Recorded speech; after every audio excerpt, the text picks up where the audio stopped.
Well, of course, when it comes to volatility, Bitcoin is definitely the name of the game. And there's been a lot of talk this week about the death cross when it comes to price action. What are you seeing when it comes to the charts? Yeah, a lot of talk about that. That's for sure. So the death cross is, if you look at the chart, is when the 50-day moving average crosses below the 200-day moving average. So the 50-day moving average comes in at about 41,020, and the 200-day moving average is at 43.94. So you can see that in the burnt orange, that's the 50-day. The yellow line is the 200-day moving average. So that's considered to be a very bearish signal.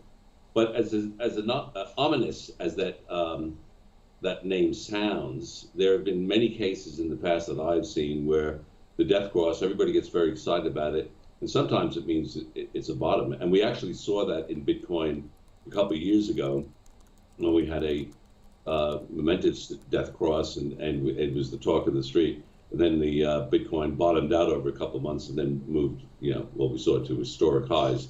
So it doesn't always work, but you still have to respect it.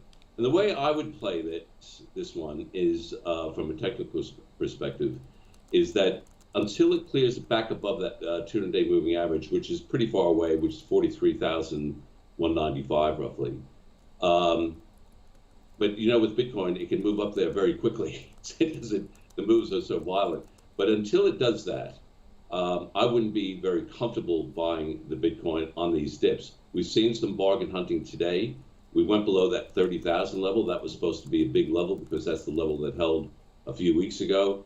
We had that bounce. We went through it last night, but they closed above it, and so the bargain hunters are in.